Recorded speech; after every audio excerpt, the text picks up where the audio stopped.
نماز حاجت اور نماز توبہ پڑھنے کا طریقہ۔ مسز عظیم سعودی عرب سے صلاۃ الحاجت اور صلاۃ التوبہ پڑھنے کا طریقہ بتا دیں۔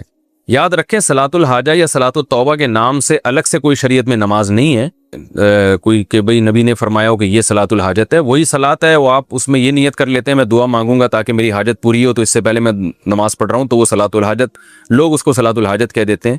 اور توبہ میں بھی یہی ہے کہ 2 رکعت پڑھ کے اللہ سے گناہوں کی معافی مانگی جائے، تو یہی نماز ہے جو 2 رکعتیں ہم عام طریقے سے پڑھتے ہیں، یہ کوئی الگ سے نمازیں نہیں ہیں۔ فجر عصر کے بعد صلاۃ الحاجت پڑھنا، کیا فجر یا عصر کے بعد صلاۃ الحاجت کے نفل پڑھ سکتے ہیں؟ فجر اور عصر کے بعد کسی قسم کی نفل نماز جائز نہیں ہے، اور یہ بھی سمجھ لیں صلاۃ الحاجت کے نام سے کوئی شریعت میں الگ سے نماز نہیں ہے، بس 2 رکعت آپ دعا مانگنے کے لیے پڑھیں کہ اللہ سے میں اپنی حاجت مانگوں گا، تو اس کو آج کل صلاۃ الحاجت کہہ دیا جاتا ہے، لیکن یہ کوئی الگ سے اسلام میں اسلام کی کوئی نماز نہیں ہے۔ تو باقی کوئی بھی نماز ہو، فجر اور عصر کے بعد نفل نماز اگر ہے تو وہ پڑھنا جائز نہیں ہے۔ صلاۃ التسبیح کی شرعی حیثیت۔ بہت سے لوگ کہتے ہیں کہ اسلام میں صلاۃ التسبیح کی کوئی حیثیت نہیں ہے، کیا یہ درست ہے؟ نمرہ بلال صاحبہ نے سوال پوچھا ہے۔ دیکھیں صلاۃ التسبیح کے بارے میں جتنی احادیث ہیں کوئی ایک بھی صحیح حدیث نہیں ہے، پہلی بات تو یہ۔ دوسری بات یہ کہ فقہا کا اصول ہے کہ ضعیف حدیثیں جب کثرت سے ہوں تو وہ درجہ حسن تک پہنچ جاتی ہیں، یعنی قابل قبول ہو جاتی ہیں۔ وہ اس بیس پہ اگرچہ صحیح حدیث ایک بھی نہیں ہے، لیکن کثرت سے حدیثیں ہیں، اگرچہ وہ ضعیف ہوں تو وہ مل کے ایک قوت مل جاتی ہے ان کو۔ اس بیس پہ جمہور علماء کا یہی مذہب ہے، یہی ان کا قول ہے، یہی ان کا فتویٰ ہے کہ صلاۃ التسبیح کو بالکل کالعدم قرار دے دینا یہ درست نہیں ہے، اس نماز کی ایک حیثیت ہے، یہ سنت عمل ہے، کیونکہ ضعیف روایتوں کی کثرت کی بیس پہ جو ہے وہ فتویٰ یہ دیا جائے گا کہ یہ نماز ثابت ہے، اور وہ فضیلت جو اس کی حدیث میں آتی ہے وہ فضیلت ثابت ہے۔ لیکن بعض علماء کا موقف یہ ہے کہ، اور میرا بھی رجحان انہی بعض علماء ہی کی طرف ہے، میں کوئی بہت بڑا عالم مفتی نہیں ہوں، لیکن ایک ٹوٹا پھوٹا سا رجحان اس طرف ہے میرا۔ وہ ابن تیمیہ رحمہ اللہ تعالیٰ نے جو بات کی ہے بڑی زبردست کی ہے، اور یہی بات ہمارے شیخ حضرت مفتی رشید احمد صاحب رحمہ اللہ بھی فرمایا کرتے تھے۔ حضرت نے تو ابن تیمیہ کی بات نقل نہیں کی، حضرت کی اپنی ذاتی رائے تھی مفتی رشید احمد صاحب کی جو مفتی اعظم تھے، اور حضرت مفتی تقی عثمانی صاحب، حضرت مفتی رفیع عثمانی صاحب دامت برکاتہم العالیہ کے استاذ رہے 8 سال، بڑے علم مشہور تھے۔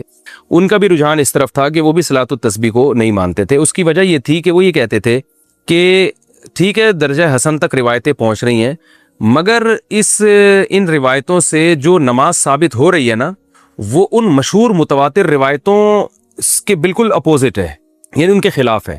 امام ابو حنیفہ رحمہ اللہ تعالیٰ کا اور فقہ حنفی کا جو اصول ہے خاص طور پر مسائل کے استنباط کا، وہ یہ ہے کہ جو اگر کوئی متواتر یا قطعی چیز ہمارے سامنے آ جائے احادیث سے، اس کے مقابلے میں اگر صحیح حدیث بھی اس کے خلاف ہوگی تو اس قوی کو ترجیح دی جائے گی۔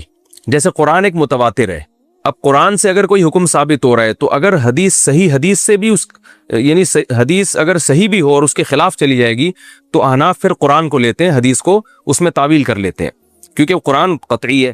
تو اسی طرح بعض روایتیں کثرت سے ہوتی ہیں جن سے ایک حکم ثابت ہو رہا ہوتا ہے، ان کے اپوزٹ اگر ایک کوئی صحیح روایت بھی ہوتی ہے تو اس کو احناف اکثر رد کر دیتے ہیں یا اس میں تعویل کر لیتے ہیں کہ بھئی جو متواتر روایتوں سے جو چیز ثابت ہو رہی ہے وہ اس کے بالکل اگینسٹ ہے۔ تو صلاۃ التسبیح میں بڑا اشکال یہ ہوتا ہے کہ اس نماز کی جو کیفیت ہے اس میں بعض دفعہ ایسا عمل ہوتا ہے جس سے سجدہ سہو لازم آ رہا ہوتا ہے، یعنی عام نمازوں، مثال کے طور پر آپ جب یعنی سورہ فاتحہ کے بعد جب سورت شروع کرتے ہیں اور سورت ختم کرتے ہیں تو رکوع میں تاخیر سے جو صحیح حدیث سے ہمیں پتہ چلتا ہے، جو نبی کا معمول رہا ہے، وہ یہ کہ سورت ختم کرتے ہی آپ نے رکوع کیا ہے۔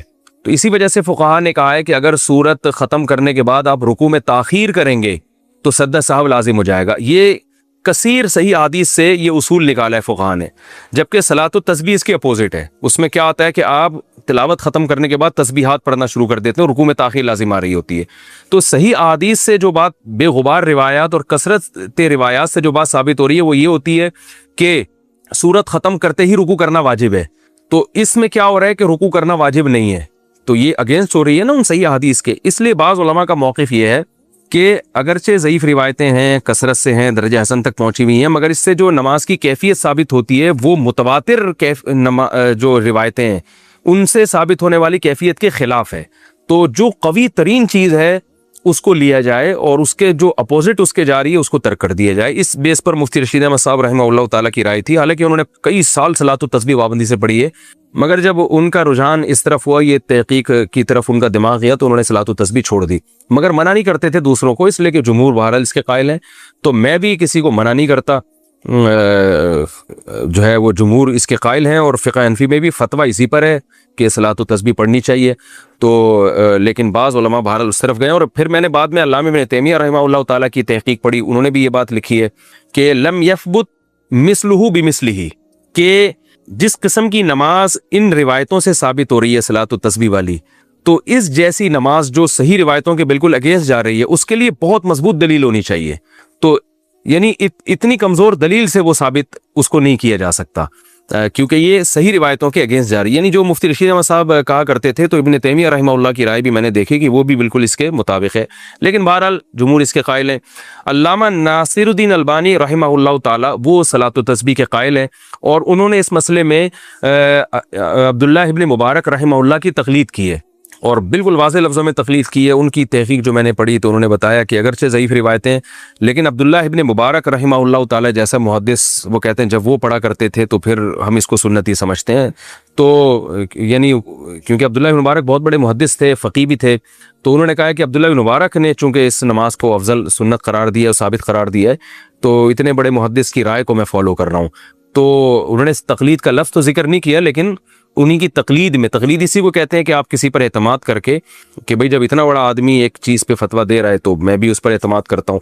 تو اگر کوئی تقلید کے طریقے پر اگر کوئی عبداللہ بن مبارک کو فالو کرے یا کسی دوسرے مجتہد کو, پھر تو ٹھیک ہے. لیکن اگر تحقیق کی دنیا میں جاتے ہیں تو پھر میرا رجحان اسی طرف ہے, کیونکہ امام حنیفہ سے صراحتاً اس بارے میں کچھ منقول نہیں ہے, امام مالک سے بھی صراحتاً اس بارے میں کچھ منقول نہیں ہے, یہ حضرات اس بارے میں خاموش ہیں. تو اگر ان سے منقول ہوتا تو بھی ہم کہتے کہ یہ اتنے بڑے لوگ ہیں, یقیناً ان کے سامنے کوئی مضبوط دلیل ہوگی, یا یہ اس حدیث کو یقیناً صحیح سمجھتے ہوں گے. کیونکہ مجتہد کا کسی حدیث پہ فتویٰ دے دینا یہ اس کی علامت ہے کہ اس کی نظر میں یہ حدیث بالکل صحیح ہے. تو وہ اگر یہ فیصلہ کر دیتے یہ حدیث صحیح ہے, تو پھر کیونکہ حدیث کا صحیح اور ضعیف کہنا بھی تو محققین کا کام ہے نا, یہ فیصلہ عام آدمی کے لیے آسان نہیں ہے. تو اس بیس پر میرا اپنا جو ذاتی رجحان ہے وہ یہی ہے کہ صلاۃ التسبیح کوئی پڑھ رہا ہے تو ٹھیک ہے, جمہور کے قول پر عمل کرے, دونوں طرف دلائل ہے. لیکن میرا جو رجحان ہے کہ جب صحیح احادیث سے جو نمازیں ثابت ہیں وہ اتنی کثرت سے ہیں, جو بالکل بے غبار روایات ہیں, اور ان میں اتنا ثواب ہے, تو بھائی جو کمزور چیز ہے اگر بہت وقت بچ جائے تو اس کی طرف آئیں اور صحیح حدیث کو فالو کریں, تو میرا خیال ہے زیادہ اچھا ہے. لیکن بہرحال کوئی صلاۃ التسبیح پڑھتا ہے تو بدعت نہیں کہہ سکتے, کیونکہ بڑے بڑے علماء کا اس میں اختلاف ہے, اور جب اتنے بڑے فقہاء اور علماء کا اختلاف ہوتا ہے تو اس کی بیس پر کسی عمل کو بدعت بہرحال ہم نہیں کہہ سکتے, جبکہ روایتیں اس طرف موجود بھی ہیں. تو اس لیے آپ جس کی بات کو فالو کرنا چاہیں, جس عالم کے قول پر عمل کرنا چاہیں, آپ کو اختیار ہے, اس میں دونوں رائے ہیں. باقی صلاۃ التسبیح میں ایک اور میں بات آپ سے عرض کروں کہ دیکھیں, نماز تو جمہور کا مذہب تو یہی ہے, فقہ حنفی میں بھی فتویٰ اسی پر ہے کہ صلاۃ التسبیح پڑھنا سنت ہے, اور بڑے بڑے علماء اس کے قائل رہے ہیں, جس کی ڈیٹیل میں نے آپ کو بتائی. باقی بعض لوگوں کا ایک مزاج بھی ہوتا ہے, میرا ایک اپنا ایک جو مزاج ہے, میں کہتا ہوں یار ایسی چیز کو لو جو بالکل بے غبار ہو, کیونکہ رسول اللہ صلی اللہ علیہ وسلم جو تھے تہجد کی نماز روزانہ پابندی سے پڑھا کرتے تھے, جن کیفیات کے ساتھ, 2 رکعتیں کر کے بھی, کبھی 4 رکعتیں کر کے بھی, اس میں آپ سورہ فاتحہ پڑھتے, پھر سورت ملاتے, پھر رکوع کرتے. تو یہ کیفیت تھی. اتحیات کے بعد درود شریف اور دعا پڑھ کے سلام پھیرتے, اور اسی طرح اشراق کی نماز آپ نے بتائی, اوابین کی نماز بتائی, یہ بالکل بے غبار روایات سے ثابت ہیں, ان میں کوئی اختلاف بھی نہیں ہے.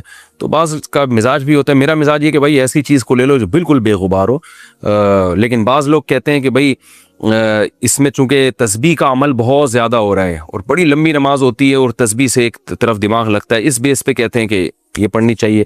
تو اس میں ایک ذوق کا بھی اپنا دخل ہوتا ہے. تو دونوں رائے ہیں, آپ جس رائے کو چاہیں. بسم اللہ الرحمن الرحیم. ایئر یونیورسٹی اسلام آباد کے مسائل سیشن میں ریکارڈ کروا رہا تھا. پچھلے ہفتے جو سیٹرڈے گزرا ہے, کچھ مسائل کے آنسرز میں دے چکا تھا, کچھ مسائل رہ گئے ہیں جو آج انشاءاللہ میں کمپلیٹ کروں گا. میرا سوال یہ ہے کہ کیا شراب بڑا گناہ ہے یا سود؟ کیونکہ سنا ہے کہ سود کا سب سے ہلکا درجہ بھی ایسا ہے جیسے کوئی اپنی ماں کے ساتھ بدکاری کرے. اگر یہ درست ہے تو سود کے خلاف بہت کم بات کیوں کی جاتی ہے؟ دوسرا یہ کہ لوگ تقدیر کے بارے میں کہتے ہیں کہ جب سب معلوم ہے تو کوشش کا کیا فائدہ؟ میں انہیں سمجھانا چاہتا ہوں کہ تقدیر کو اللہ تعالیٰ کے سامنے ایک مکمل ویڈیو کی طرح سمجھیں. اللہ سب جانتا ہے مگر انسان اپنے عمل میں مجبور نہیں ہے. دیکھیں سود یقیناً بہت بڑا گناہ ہے، اور آپ نے یہ کہا کہ علماء اس پہ بولتے کیوں نہیں ہیں، یہ آپ نے غلط کہا. علماء بولتے ہیں، اور علماء نے صرف بولا نہیں ہے، پراپر وے میں سود کے خاتمے کی کوشش بھی کی ہے. اور یہ کریڈٹ تو پاکستان کے علماء کو جاتا ہے کہ سب سے پہلے سودی بینکاری سے جس کے خلاف آواز اٹھی ہے نا مؤثر، وہ پاکستان میں ہی اٹھی ہے. اور ہمارے ہی اکابر نے، حضرت مفتی شفیع صاحب، مفتی رشید احمد صاحب، مفتی تقی عثمانی صاحب، ان سب علماء نے صرف آواز نہیں اٹھائی بلکہ اس کا آلٹرنیٹ بھی پیش کیا ہے کہ اسلامک بینکنگ جسے کہا جاتا ہے، یہ غیر سودی بینکاری جسے کہا جاتا ہے. تو الحمدللہ اب اس کا امپلیمنٹ بھی ہونے لگا ہے، اور آپ دیکھ رہے ہیں آہستہ آہستہ جو سودی بینک ہیں ان میں بھی کم از کم اسلامک ونڈوز تو کھلتی جا رہی ہیں. ہاں نیگیٹو اگر کسی نے سوچنا ہے تو وہ تو سوچتا ہی رہے گا. جن لوگوں کو سود کی الف بے بھی نہیں پتا ہے وہ اس اسلامک بینکاری پہ اعتراض کر رہے ہیں کہ یہ تو سود ہی ہے، تو ان کو پتہ ہی نہیں ہے کہ اسلامک بینکنگ کی بنیاد 6 عقود پر ہے جو اسلامی عقود ہیں. بیع سلم ہے، یعنی سلم ہے، استثناء ہے، اجارہ ہے، مشارکہ ہے، مضاربہ ہے اور مرابحہ ہے، استثناء ہے. یہ 6 کے 6 عقود اس شرعی عقود ہیں جن پر اسلامک بینکنگ کی بنیادیں ہیں، اور یہ پوری دنیا میں آہستہ آہستہ پھیل رہا ہے. یعنی اسلامک بینکنگ جو ہے، یہ غیر سودی بینکاری آپ کہہ لیں اس کو، وہ پھیل رہی ہے پوری دنیا میں. تو آواز بھی اٹھی ہے الحمدللہ، اور اس پر کام بھی ہوا ہے، اور وفاقی شرعی عدالت سے جو ہے علماء وہ کیس بھی جیتے ہیں، اور اس کا امپلیمنٹ بھی الحمدللہ ہو رہا ہے پاکستان میں، اور آہستہ آہستہ بھی یہ دنیا بھر میں پھیلے گا انشاءاللہ.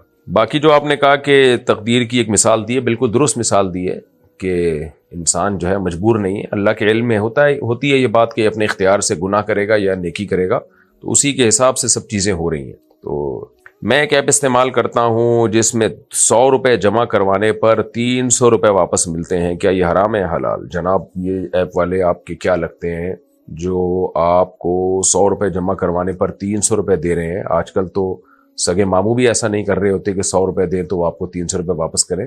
تو ان کا کیا طریقہ کار ہے؟ اگر صرف اتنا ہی ہے کہ 100 روپے دینے پہ 300 مل رہے ہیں تو حرام ہے، ناجائز ہے، تو خالص سود ہے. شریعت اور معاشرے کے مطابق ایک لڑکی کو کیا منتخب کرنا چاہیے، خاندان یا محبت؟ کیونکہ مجھے ایک لڑکا پسند ہے مگر ذات کا فرق ہے. میرے گھر والے کہتے ہیں کہ ذات سے باہر شادی کرنے سے ان کی بے عزتی ہوگی. انہوں نے کہا ہے کہ یا تو وہ لڑکا یا ہم. وہ لڑکا بھی کہتا ہے کہ تم ہی مناؤ. لڑکے یہی کر رہے ہوتے ہیں، ساری بلی ڈال رہے ہوتے ہیں لڑکی پہ اور سارے کام کرو، ہمیں ریڈی میڈ چاہیے. اچھا بھائی تم ہی مناؤ، اب میں کیا کروں؟ مجھے یہ لڑکا ہی ٹھیک نہیں لگ رہا ہے. اگر یہ واقعی آپ سے محبت کرتا آتا آپ کے ابا اماں کے پاؤں میں گر جاتا. ایسے واقعات میرے علم میں ہیں کہ وہ پیچھے پڑ گئے اور منا لیا انہوں نے. باقی خاندان سے باہر شادی کرنے سے کوئی بے عزتی نہیں ہوتی. ہاں کمتر لوگوں میں شادی کرنے سے بے عزتی ہوتی ہے کہ آپ کا اسٹینڈرڈ، جو لیونگ اسٹینڈرڈ ہے وہ بہت ہائی ہے، اور شادی ایسوں میں ہو رہی ہے جن کا اسٹینڈرڈ بہت لو ہے، تو اس میں پھر آگے سروائیو کرنا مشکل ہو جاتا ہے. لیکن خاندان سے باہر شادی کرنا میں کوئی بے عزتی نہیں ہے. تو یہ آپ کے ماں باپ کی سوچ غلط ہے. باقی یہ جو لڑکا کہہ رہا ہے نا خود ہی مناؤ، یہ لڑکا مجھے ٹھیک معلوم نہیں ہو رہا. اس کو کہیں کہ وہ آئے آپ کے ابا کو منائے، منا لے گا تو ٹھیک ہے، نہیں تو اس کو ٹاٹا بائے بائے کر دیں. میرا خیال ہے، میرا مشورہ ہے یہ. میں ویڈیو ایڈیٹر ہوں. اچھا باقی جو آپ کا سوال رہ گیا کہ خاندان یا محبت میں کس کو ترجیح دیں، میرا خیال ہے خاندان سے بھی انسان کو محبت ہی ہوتی ہے نا. تو آپ نے جو یہ سوال پوچھا ہے کہ خاندان یا محبت میں کس کو ترجیح دینی چاہیے، تو خاندان سے بھی محبت ہی ہوتی ہے. سوال آپ کا یوں ہونا چاہیے کہ والدین کی محبت اور لڑکے کی محبت میں کس کو ترجیح دینی چاہیے. تو اس کا اصولی جواب تو یہ ہے کہ والدین کو ترجیح دینی چاہیے. انہوں نے پال پوس کے بڑا کیا، یہ لڑکا تو ابھی زندگی میں آیا ہے نا آپ کے. ہاں والدین اگر ظلم کر رہے ہیں، آپ کا جائز حق آپ کو نہیں دے رہے، تو پھر سوال یہ بنتا ہے کہ میرا ایک جائز حق ہے، مجھے کسی سے اگر محبت ہو گئی ہے تو میں وہاں نکاح کرنا چاہتی ہوں اور اس لڑکے میں کوئی خرابی بھی نہیں ہے، تو پھر ماں باپ کا وہاں نکاح نہ کرنا صرف اس بیس پہ کہ یہ خاندان سے باہر ہے، یہ پھر ظلم اور زیادتی کے زمرے میں آئے گا. تو والدین کو شریعت نے یہ اجازت نہیں دی ہے کہ وہ آپ کے اوپر یہ ظلم کرے. البتہ میں آپ کو والدین سے بغاوت کی ترغیب نہیں دے سکتا، کیونکہ اس کے سائیڈ ایفیکٹ بہت خطرناک ہیں. جن لڑکیوں نے یہ کیا ان کی زندگیاں آگے لڑکوں نے ہی برباد کی ہیں، جو ہونے والا شوہر ہے نا اسی نے برباد کی ہے. کیونکہ ارینج میرج نہیں ہوتی، وہ پھر لفٹ نہیں کراتا، اس کا دل بھر جاتا ہے، اس کے بعد وہ پھر بوجھ سمجھنے لگتا ہے لڑکی کو. جہاں ماں باپ انوالو ہوتے ہیں تو پراپر شادی ہوتی ہے تو لڑکا پھر نبھاتا ہے، اس کو پہ دباؤ ہوتا ہے. تو اس لیے میں ترغیب نہیں دے سکتا آپ کو اس کام کی.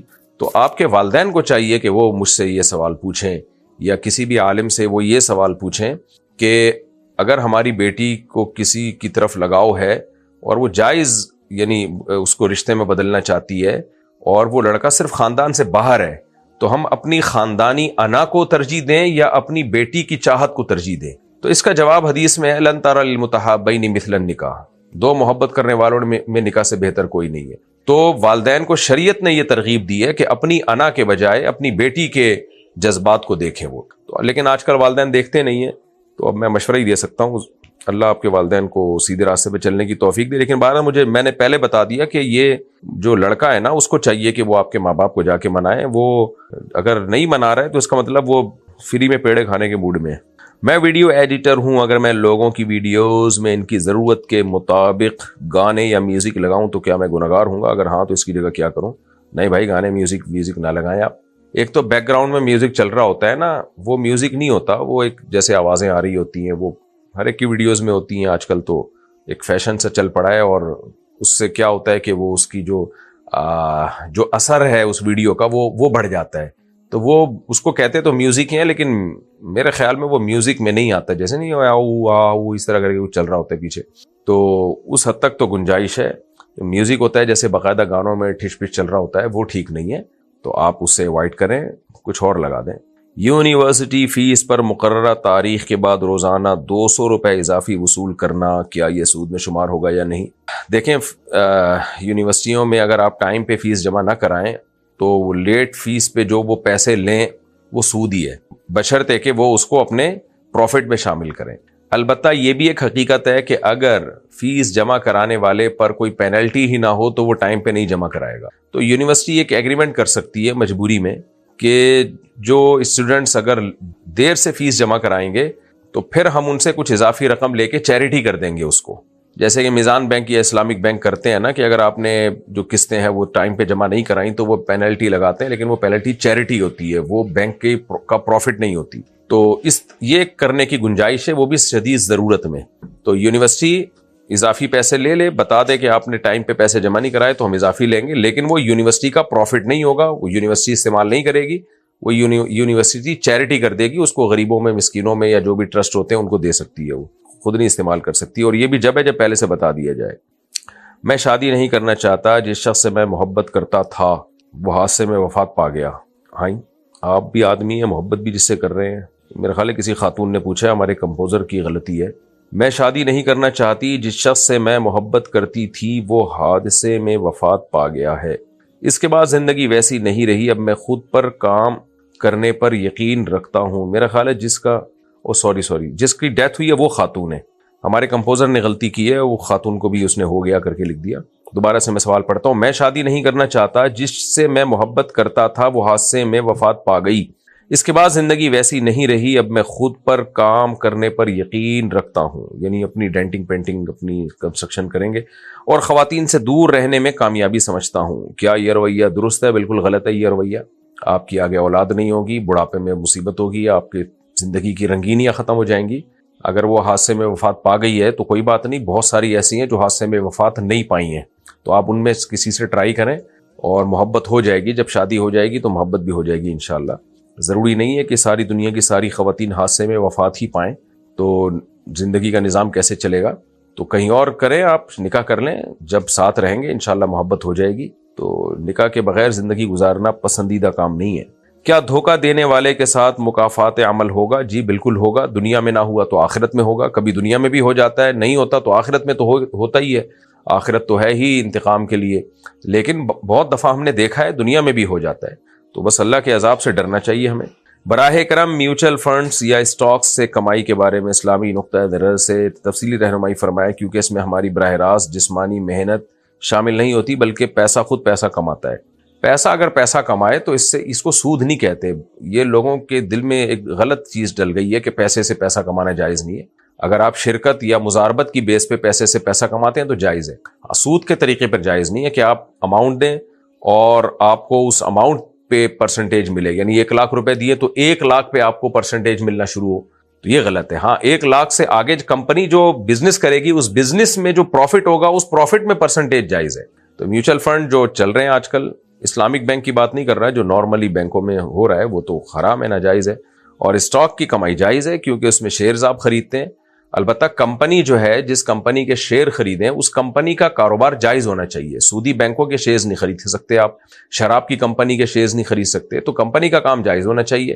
دوسرا, شیئرز کی خرید و فروخت میں یہ بھی ضروری ہے کہ شیئر آپ کے قبضے میں آ جائے, پھر اس کے بعد آپ آگے اس کو فروخت کر سکتے ہیں, اور قبضے میں وہ فزیکل قبضہ نہیں ہوتا تو نام آپ کے ہو جائے. یہ شیئرز کے کاروبار میں علماء نے, حضرت مفتی تقی عثمانی صاحب خاص طور پہ اس کے بہت ایکسپرٹ ہیں, تو پورا ایک غور و فکر کر کے ایک شرط, کیونکہ شیئر پر حصی قبضہ نہیں ہو سکتا, تو کمپنی کے جو ایسٹس ہیں وہ تو کمپنی میں ہی رکھے ہوں گے, آپ تو جا کے نہیں قبضہ کریں گے نا اس پہ, تو اس کے شیئر پر قبضہ ہی پھر آپ کا قبضہ کہلائے گا اور وہ آپ کے نام ہو جائے. تو 1 دن لگتا ہے, بعض دفعہ 2 دن بھی لگ جاتے ہیں. وہ شیئر جب آپ کے نام ہو جائیں تو پھر آپ اس کو پروفٹ یا نقصان کے ساتھ بیچ سکتے ہیں. ہاں, جب تک آپ کے نام نہیں ہوا ہے تو فیس ویلیو پہ بیچ سکتے ہیں آپ, یعنی پروفٹ کے بغیر جتنے کا خریدا اتنے کا بیچ سکتے ہیں آپ. لیکن اگر پروفٹ یا نقصان پہ بیچنا چاہیں تو پھر وہ قبضہ, اور قبضے کا مطلب یہاں پر ہر جگہ نہیں, صرف شیئرز کے معاملے میں قبضے کا مطلب یہ ہے کہ آپ کے نام ہو جائے. وہ کیا مخلوط تعلیم میں لڑکیوں کو بغیر حجاب یا دوپٹے کے یونیورسٹی آنے کی اجازت ہونی چاہیے؟ اگر نہیں تو یونیورسٹیاں اس کی اجازت کیوں دیتی ہیں؟ بالکل اجازت نہیں ہونی چاہیے. لڑکیوں کو لڑکوں کے ساتھ بیٹھنے کی بھی اجازت نہیں ہونی چاہیے. لڑکیوں کے لیے پردے کا انتظام ہونا چاہیے.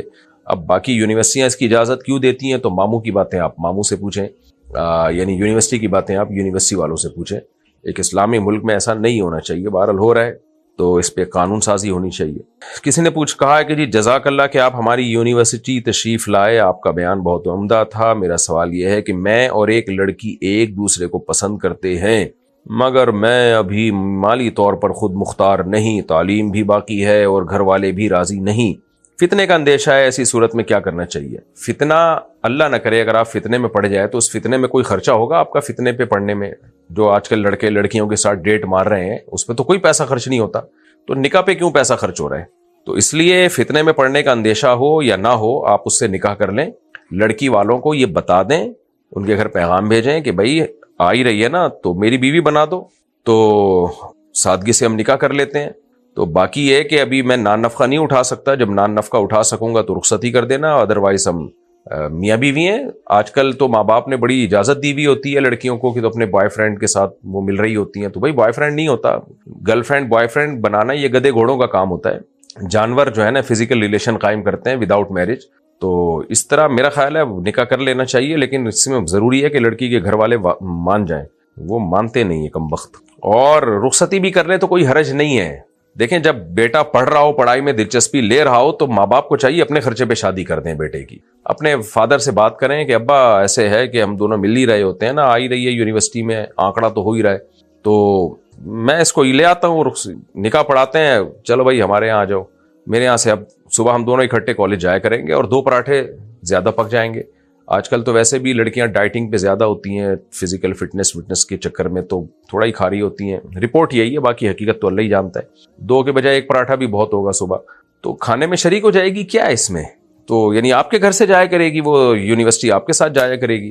تو میرا خیال ہے یوں کر لیں, لیکن کریں گے نہیں. سوسائٹی سے بہت لڑنا پڑتا ہے, یہ بڑی ڈھیٹ سوسائٹی ہے ہماری, تو کوئی اتنا بڑا ایشو ہے نہیں ہے.